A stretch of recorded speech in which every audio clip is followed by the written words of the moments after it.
tapat, matatag at maaasahan balitang tama at totoo lamang dito sa Pilipinas Network.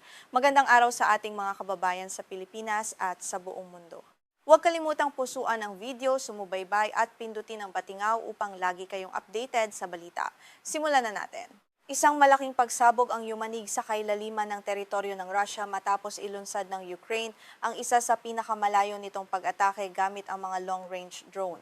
Dalawang pangunahing pasilidad ng langis ang matagumpay na tinarget ng pwersang Ukrainian, kabilang ang isang dambuhalang petrochemical plant na matatagpuan may 1,500 kilometro mula sa hangganan.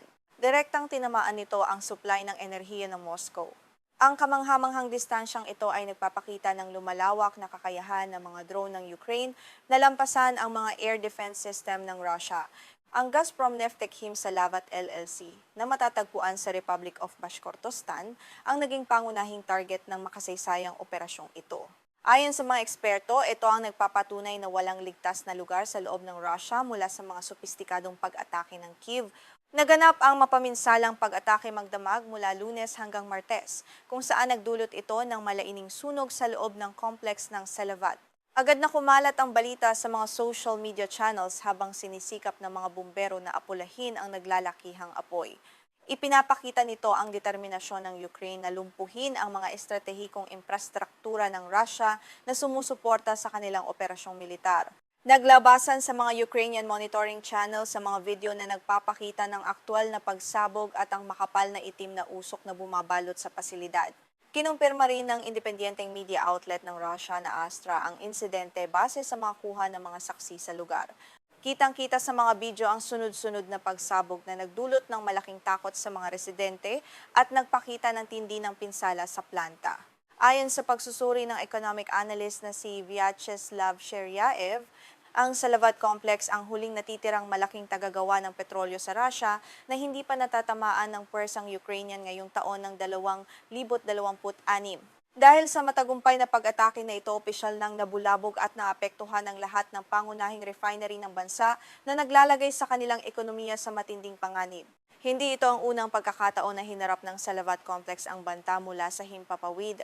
Matatanda ang 2 beses na itong inatake noong Setyembre ng taong 2025, ngunit ang pinakabagong pag-atake na ito ang itinuturing na pinakamapinsala.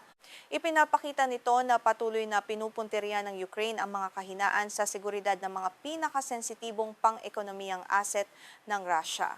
Napakahalaga ng papel ng Gazprom Neftekhim Salavat sa industriya ng Russia dahil nagagawa nito ang iba't ibang uri ng petrolyo. Kabilang sa mga produkto nito ang dekalidad na gasolina, diesel, kerosene, liquefied petroleum gases, butyl alcohols, ammonia at urea. Ang pagkaantala sa operasyon nito ay nangangahulugan ng malaking kakulangan sa supply ng mga kemikal na kailangan para sa parehong sibilyan at militar. Kung titingnan ang mga datos noong taong 2024, ang dambuhalang plantang ito ay nagproseso ng may 7 milyong tonelada ng hilaw na materyales. Katumbas ito ng halos 2.7% ng kabuuang kapasidad ng pagpipino ng langis sa buong Russia. Nakagawa ito ng 1.5 milyong tonelada ng gasolina at 2.5 milyong tonelada ng krudo sa loob lamang ng isang taon. Sa kabila ng mga malinaw na ebidensya, sinubukan ng mga lokal na opisyal ng Russia na maliitin ang naging epekto ng pag-atake. Kinumpirma ni Radi Kabirov, ang pinuno ng Bashkortostan, ang pag-atake ng drone sa industrial na zona ng Salavat, ngunit iginiit na ito ay matagumpay na napigilan ng kanilang depensa. Ayon sa kanya, ang mga sunog ay sanhi lamang ng mga bumagsak na labi ng mga binaril na drone sa himpapawid. Gayunpaman, hindi tahasang kinumpirma o itinanggi ni Kabirov kung mismong ang refinery ang tinamaan ng mga sumasabog na drone. Ang ganitong uri ng pahayag ay karaniwang ginagamit ng mga opisyal ng Kremlin upang pagtakpan ang tunay na lawak ng pinsala at maiwasan ang panik sa publiko. Ngunit ang mga satellite na imahe at video mula sa mga sibilyan ay nagsasabi ng kabaligtaran tungkol sa matinding pinsala sa planta. Habang abala ang Russia sa Bashkortostan, isa pang drone strike ang naganap sa timog na bahagi ng bansa. Tinarget ng mga Ukrainian drone ang Afipsky Oil Refinery na matatagpuan sa Krasnodar Krai. Ang Afipsky ay kilala bilang isa sa mga pinakamalaking refinery sa katimugang rehiyon ng Russia na may napakahalagang papel sa pagbibigay ng supply ng gasolina at krudo para sa mga operasyong militar sa timog na bahagi. Ang Afipski Refinery ay may taunang kapasidad na magproseso ng mahigit 6 na milyong tonelada ng krudo at gas condensate. Ang mga hilaw na materyales na ito ay direktang kinukuha mula sa Western Siberia at rehiyon ng Volga-Ural sa pamamagitan ng mga pipeline at riles ng tren. Ang estratehikong lokasyon nito ang nagpapadali sa mabilis na distribusyon ng enerhiya patungo sa mga pangunahing base ng militar ng bansa. Gumagawa ang planta ng mga produktong tulad ng gasolina, diesel, vacuum gas oil, fuel oil at sulfur na kritikal para sa makinarya ng digmaan ng Russia. Halos lahat ng mga sasakyang pangmilitar, tangke at barko na nakatalaga sa katimugang bahagi at maging sa Ukraine ay umaasa sa supply ng langis mula sa Afipski.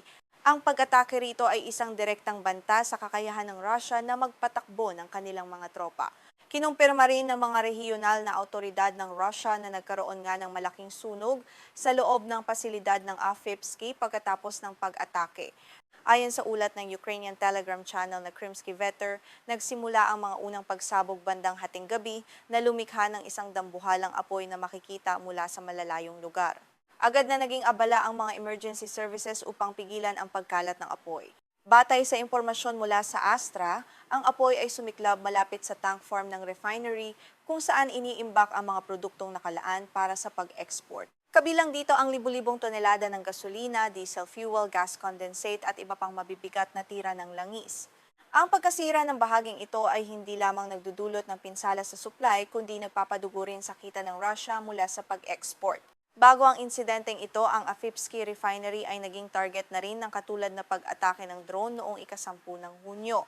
Ipinapakita nito ang sistematiko at paulit-ulit na estratehiya ng Ukraine na huwag tantanan ang mga pasilidad na ito hanggang sa tuluyan silang hindi makapag-operate. Ang bawat pag-atake ay nagpapahina sa kakayahan ng Russia na muling itayo ang kanilang nasirang kapasidad sa produksyon. Sa kasalukuyan, nananatiling tahimik ang Ministry ng Depensa ng Russia at hindi pa naglalabas ng kanilang opisyal na ulat tungkol sa mga hinarang na drone magdamag. Karaniwan ang nagtatagal ang kanilang tugon habang sinusuri pa ang kabuoang pinsala at naghahanap ng paraan kung paano ipapaliwanag ang kabiguang ito sa kanilang depensa. Ang pananahimik na ito ay nagpapakita ng kalituhan sa panig ng pamahalaan.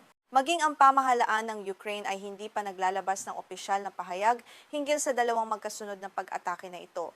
Gayunpaman, ang mga eksperto sa militar ay naniniwala na ito ay bahagi ng mas malawak na kampanya ng Kiev na gamitin ang kanilang sariling teknolohiya ng drone upang labanan ang mas malakas na puwersa ng Russia. Ito ay nagpapakita ng makabagong paraan ng pakikidigma na walang takot sa distansya. Ang seryeng ito ng mga pag-atake ay nagpapadala ng isang malinaw na mensahe sa Moscow.